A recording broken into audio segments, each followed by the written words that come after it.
Ever heard the term carbon neutrality? Sounds like a fancy science term, right? But in reality, it's a concept that affects each and every one of us every day. Now you might be wondering, what is this carbon neutrality? Well, it's a balance, a perfect equilibrium where we don't add any more carbon dioxide into the atmosphere than we take out. Sounds simple, doesn't it? But here's the catch. Achieving it is a whole different ballgame. You see, carbon neutrality is becoming a buzzword, thrown around in climate change discussions, in political debates, and even in advertisements for eco-friendly products. It's touted as the ultimate solution. But is it really as straightforward as it sounds?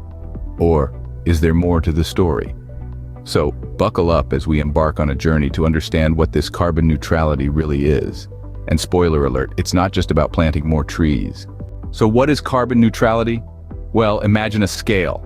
On one side, you've got all the carbon dioxide we're pumping into the atmosphere. On the other, you've got everything we're doing to remove it. Let's break it down a bit. Carbon dioxide, or CO2, is a gas that's naturally present in our atmosphere. It's like the invisible blanket that keeps our planet cozy. But when we burn fossil fuels like coal, oil, or gas, we're adding more CO2 to that blanket, making our planet a little too toasty. That's what we call global warming. Now let's throw carbon neutrality into this mix. The idea here is to balance the scales. For every ton of CO2 we release, we aim to remove an equivalent amount from the atmosphere. It's like having a giant vacuum cleaner sucking up all the extra CO2 we've added.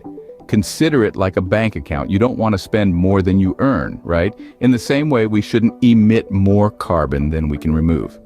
This balance, my friends, is what we call carbon neutrality. But how do we achieve this balance? Well, there are several ways. We can reduce our carbon emissions by using renewable energy sources like wind, solar, and hydroelectric power. We can also plant trees and preserve forests, which absorb CO2 naturally. This is what we call carbon sequestration, a fancy term for nature's way of doing the cleaning for us. And here's a fun fact. Did you know that a single tree can absorb as much as 48 pounds of CO2 a year? That's like taking a small car off the road for 4 days. But here's the kicker. Achieving carbon neutrality doesn't mean we stop all carbon emissions. That's nearly impossible with our current lifestyle and technology. Instead, it's about finding that sweet spot where our emissions and removals are balanced out. Remember, it's not about eliminating carbon emissions entirely. It's about achieving a balance. So let's keep our planet's bank account in check, shall we? Now here's where things get interesting. You see, achieving carbon neutrality isn't as easy as it sounds, and there's a reason why some people call it a scam. Let's dive into the heart of the matter. The idea of carbon neutrality is rooted in noble intentions, but the road to achieving it is fraught with challenges. One of the biggest stumbling blocks is the concept of carbon offsets. These are essentially credits that companies can buy to balance out their carbon emissions. Sounds good on paper, right? Well, not so fast. Here's the catch. These offsets are often used as a way to absolve firms from the responsibility of actually reducing their emissions. It's kind of like a student buying an A to A plus a grade instead of studying to earn it. This phenomenon, known as greenwashing, is one of the main reasons why carbon neutrality is often criticized. Additionally, there's the issue of the commodification of carbon offsets. With a market for buying and selling these offsets, there's a risk of creating a system where it's profitable to pollute. Plus, it's hard to accurately measure the impact of these offsets. It's like trying to catch smoke with a net. Now don't get me wrong, carbon neutrality is a worthy goal, but the path to achieving it needs to be transparent and accountable. There's another twist. Many companies claim carbon neutrality based on future promises or plans, not on current actions. It's like promising to go on a diet next year while eating a giant slice of cake today. And let's not forget the lack of a standardized definition of what carbon neutral actually means. It's kind of like saying you're almost there when you're lost in the woods. It's vague and open to interpretation, which can be problematic. So, next time you hear a company bragging about being carbon neutral, remember to take it with a grain of salt, or maybe a whole salt shaker. Feeling a bit overwhelmed? Don't worry, you're not alone. But the good news is, there are things we can do to help.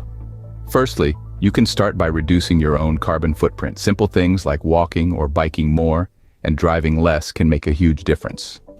Secondly, be conscious about your energy consumption.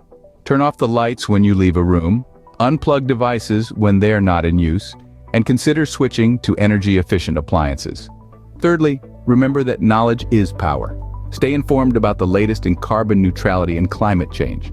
Read, research, ask questions, and don't just take things at face value. And lastly, spread the word. Talk to your friends, your family, your neighbors about what you've learned. Encourage them to join you in your efforts. Together we can make a difference. Remember, every little bit helps, even if it's just turning off the lights when you leave a room. Well, there you have it. Carbon neutrality. Not as simple as it sounds, right? But now, you're armed with the knowledge to understand what it really means.